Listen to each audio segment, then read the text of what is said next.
কিশোরের মৃত্যুকে কেন্দ্র করে উত্তপ্ত কল্যাণী জওহরলাল নেহেরু মেডিকেল হাসপাতাল। রাজ্যের সরকারি হাসপাতালগুলির স্বাস্থ্য পরিকাঠামো ও দুরবস্থার কথা প্রতিনিয়তই শোনা যায়। ঠিক সেরকম ভাবেই নদিয়ার কল্যাণীর জেএনএম হাসপাতালের স্বাস্থ্য পরিকাঠামো ও পরিষেবা নিয়ে রোগীর পরিবার পরিজনদের একাধিক অভিযোগ উঠে আসে বিভিন্ন সময়। এবার উঠে এলো সরকারি হাসপাতালের দালাল চক্রের কথা। দালাল চক্রের জেরে প্রাণ গেল 14 বছরের শেখ শামীমের। পরিবার সূত্রে জানা যায়, ওই কিশোরকে আজ সকালে নিয়ে আসা হয় কল্যাণী হাসপাতালে। তার শারীরিক অবস্থা সংকটজনক হওয়ায় কর্মরত চিকিৎসকরা জানান তার অক্সিজেনের প্রয়োজন, কিন্তু হাসপাতালে চলছিল এক দালাল চক্র। 200 টাকার বিনিময়ে নাকি অক্সিজেন নিতে হবে। রোগীর পরিবার সেই মুহূর্তে 200 টাকা দিতে পারেননি, যার জন্য অক্সিজেনও পাননি তারা। আর 200 টাকা না দেওয়ার কারণেই প্রাণ গেল কিশোরের।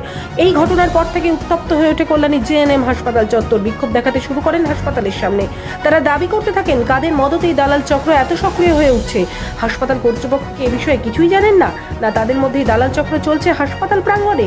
পরবর্তীতে ঘটনাস্থলে আসে কল্যাণী থানার পুলিশ, পরিস্থিতি সামাল দেন এবং তারা আশ্বাস দেন বিষয়টি তারা খতিয়ে দেখছেন। কি হয়েছিল দাদা? হয়েছিল বলতে আমরা সকালবেলা এখানে নিয়ে এসেছিলাম কল্যাণী হসপিটালে। আনার সাথে সাথে বললো এখানে বেড নেই, এই রুমে নাই, ওই রুমে যাও, ওই রুমে নাই, ওই রুমে যাও। ডাক্তারের দিকে ঘুমাচ্ছি, আমি ডাক্তারকে দরজায় ঠোকাবে, ডাক্তারকে তুললাম। তুললে এক ডাক্তার আসলো, বললো অবস্থা সিরিয়াস আছে। আমি বললাম আগে অক্সিজেনের ব্যবস্থা করো, অক্সিজেনের জন্য অসুবিধা হচ্ছে। বললো আগে পয়সা দাও, তারপরে অক্সিজেনের ব্যবস্থা করে দিচ্ছি। হ্যাঁ, পয়সা দিলাম। তার 10-15 মিনিট পরে অক্সিজেন দিল। অক্সিজেন দেওয়ার খানিকক্ষণ পরে বললো যে আমাদের এখানে আইসিইউ বেড নেই, তুমি অন্য জায়গায় আইসিইউ বেডের ব্যবস্থা করো। আমরা আইসিইউ বেডের ব্যবস্থা করতে গেলাম, তাই এসে দেখি। আচ্ছা, আপনাদের একটা অভিযোগ হচ্ছে যে মারধর করা হয়েছে। হ্যাঁ, মারধর করা হয়েছে। আমাদের কিছু ছেলে ওখানে গিয়ে একটু পাতা কাটাকাটি হয়েছিল, তার জন্যে এবারে চলে এসছে সবাইকে। পুলিশ বললো সবাই চলে যাও। নেমে আসা সত্ত্বেও পরে 2-3 জন গেছে। ছেলের বাবা ছিল, কাকা ছিল, আর একজন ছিল। তাদেরকে অতিরিক্ত মারধর করা হয়েছে, হাত পা সব কেটে কুটে গেছে, গলা ফলা। কারা মারধর করেছে? হসপিটালের সব স্টাফ যারা ছিল, দায়িত্বে যারা ছিল। আচ্ছা আচ্ছা, যে মারা গেছে মৃত যুবকের নামটা? শেখ শামীম। আচ্ছা, বয়স? 14 বছর। বাড়ি কোথায়? নৈহাটি দেবগ্রাম। আচ্ছা, আপনার নাম? আমার নাম শেখ আসিফুর রহমান। কি চাচ্ছেন আপনারা এখন? আমরা চাচ্ছি আমাদের সাথে যে ঘটনাটা ঘটেছে পরে যেন পরবর্তীতে কারোর সাথে এই ঘটনাটা না ঘটে, যেন সঠিক ট্রিটমেন্ট হয়, আর দালাল চক্র থেকে এই হসপিটালটাকে যেন বাঁচানো হয়।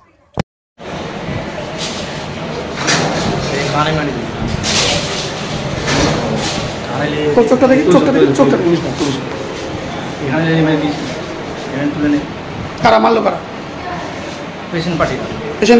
পেশেন্ট পার্টিরা অভিযোগ করছে আয়ারা নাকি সবাই মিলে মেরেছে। এটা ভুল কথা। আয়ারা ডিউটি করছিল ভালোভাবে, পেশেন্টটা খারাপ ছিল। ডাক্তারবাবু বলেছে যে ওনাকে সিসিউ ব্যবস্থা করতে হবে, আমাদের এখানে সব কটা সিসিউ ফুল আছে।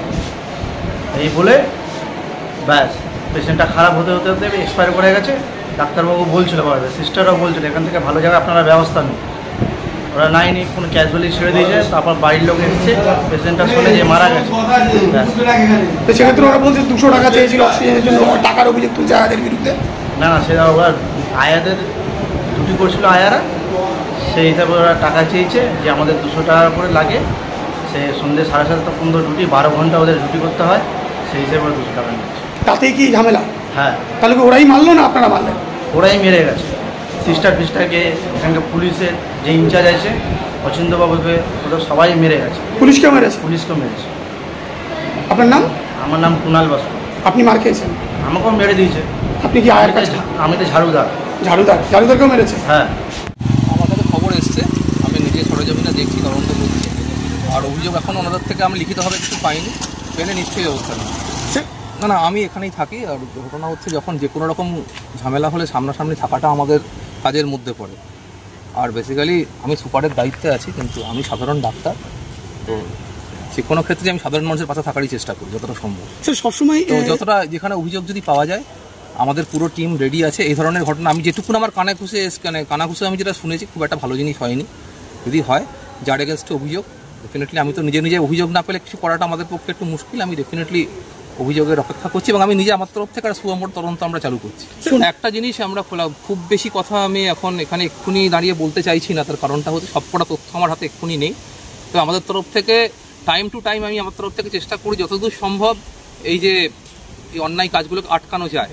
এবার কিছু ক্ষেত্রে হয়তো আপনারা বলতে পারবেন, কিছু ক্ষেত্রে আমরা সফলতা পেয়েছি, কারণ আগের থেকে ঝাঁজ কমেছে। তবে পুরোপুরিভাবে কোনো কিছুই নিষ্ক্রিয় করা সম্ভব হয়তো হয় না। আমরা চেষ্টা করে যাচ্ছি, আমাদের আমাদের চেষ্টা সবসময় জারি থাকবে। যতদিন আমরা আছি আমাদের চেষ্টা আমাদের তরফ থেকে জারি থাকবে। ব্লাডের ক্ষেত্রে দেখা যেত অক্সিজেন। আপনার নাম পরিচয় স্যার? ডক্টর সৌম্যজ্যোতি বন্দ্যোপাধ্যায়, আমি ইনচার্জ মেডিকেল সুপার জেএনএম করলেন।